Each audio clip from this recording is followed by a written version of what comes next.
Hi hello friends, welcome to our channel. நான் உங்கள் பிரியா பாலு. எல்லோரும் எப்படி இருக்கீங்க? நல்லா இருக்கீங்களா? நாங்கள் இங்கே நல்லா இருக்கோம். நீங்களும் அங்கே நல்லா இருப்பீங்கன்னு நினைக்கிறேன். இன்றைக்கி இந்த வீடியோ என்னன்னா, இன்றைக்கி நைட்டு டின்னருக்கு என்ன டிஃபன் பண்ணலான்னு என் பையன்கிட்ட கேட்டேன்.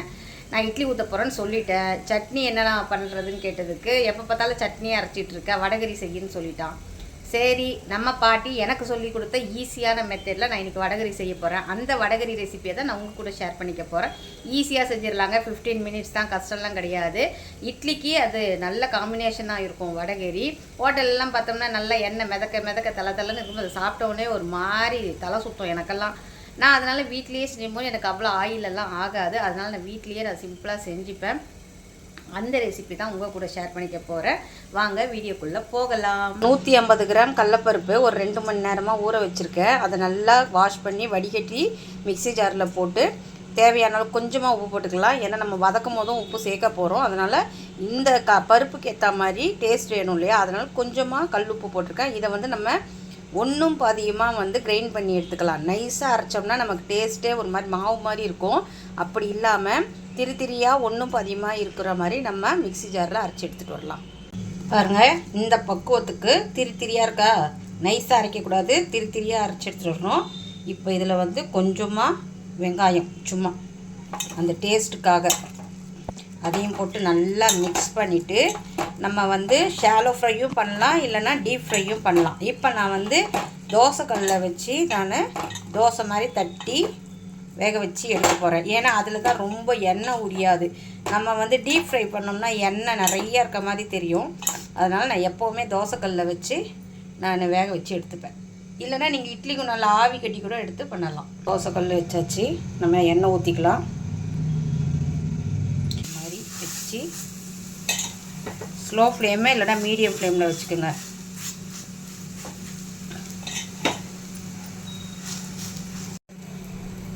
நல்லா வேகிற அளவுக்கு கொஞ்சம் மெலிசாக, ரொம்ப மெலிசாக வேண்டாம், ஓரளவுக்கு மீடியமாக வெந்துடும். இப்போ இது மேலேயே கொஞ்சம் எண்ணெயை சுற்றி ஊற்றி விட்டுறலாம்.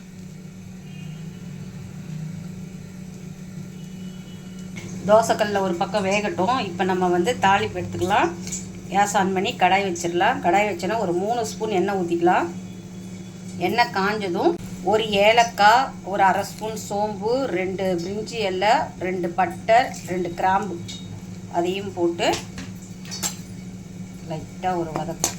அதுக்கு இதில் வந்து 2 பெரிய வெங்காயம் சின்னதாக கட் பண்ணி வச்சுருக்கேன், 4 பச்சை மிளகாய் கீரி வச்சது, ஒரு கொத்து கருவேப்பிலை இதில் போட்டேன். ரொம்ப வதக்கணும்னு அவசியம் இல்லை. வெங்காயம் ஓரளவுக்கு கண்ணாடி பதம் வந்தாலே போதும்.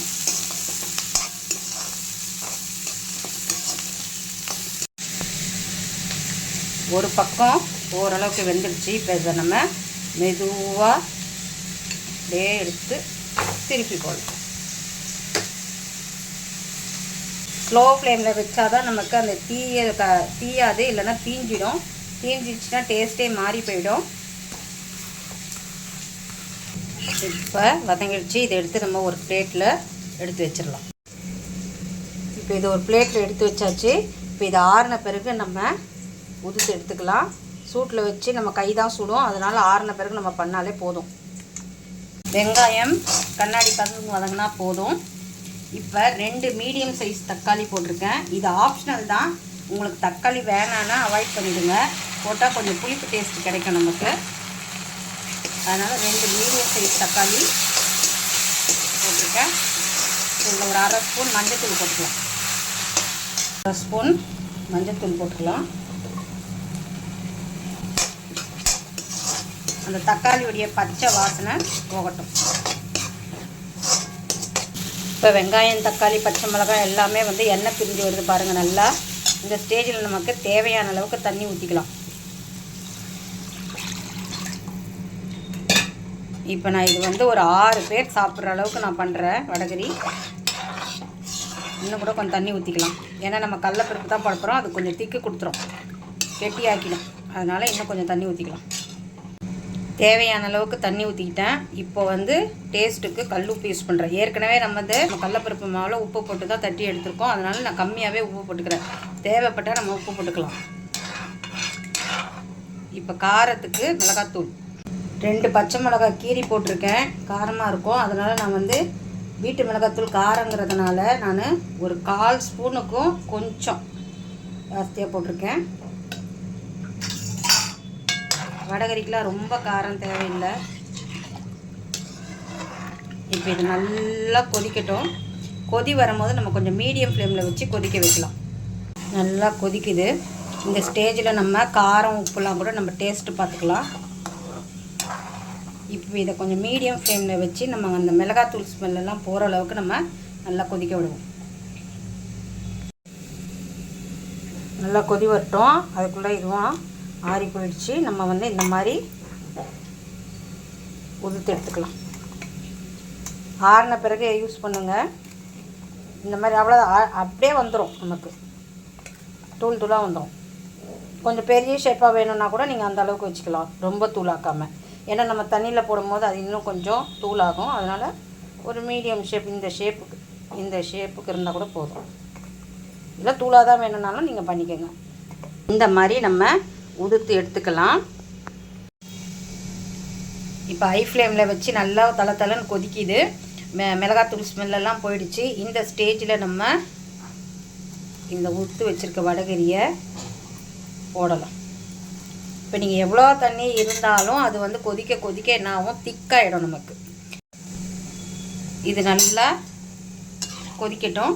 கொதித்து அந்த டேஸ்டெல்லாம் நல்லா ஃபுல்லாக ஸ்ப்ரெட் ஆகி கொஞ்சம் திக் குவாலிட்டி வரும். தண்ணியெல்லாம் நல்லா ஓரளவுக்கு சுண்டி வந்துடுச்சுங்க பாருங்கள். சூப்பராக வந்திருக்கு. கொஞ்சம் தண்ணி பதம் இருக்கும் போதே நம்ம ஆஃப் பண்ணிடலாம். ஏன்னா அது வந்து கடலப்பருப்புன்றதுனால கொஞ்சம் திக்கு கொடுத்து இன்னும் கட்டியாயிடும். அதனால் கொஞ்சம் தண்ணி பதம் இருக்கும் போதே நம்ம பண்ணிட்டோம்னா நம்ம சாப்பிடும் போது ஒரு 10 நிமிஷம் 15 நிமிஷம் கழிச்சு சாப்பிடுவோம் இல்லையா, அப்போ சாப்பிடும் போது நமக்கு கொஞ்சம் லிக்விடும் கலந்த மாதிரி இருக்கும். இதில் கொத்தமல்லியை தூவி சூப்பராக இட்லியை வச்சு இல்லை தோசை வச்சு சர்வ் பண்ணோம்னா சூப்பரான வடகரி, இட்லி வடகரி ரெடி. இந்த வீடியோ பிடிச்சிருந்தா லைக் பண்ணுங்கள், ஷேர் பண்ணுங்கள், கமெண்ட் பண்ணுங்கள். மறக்காமல் சப்ஸ்கிரைப் பண்ணுங்கள். பெல் ஐக்கானையும் ப்ரெஸ் பண்ணுங்கள். தேங்க்யூ.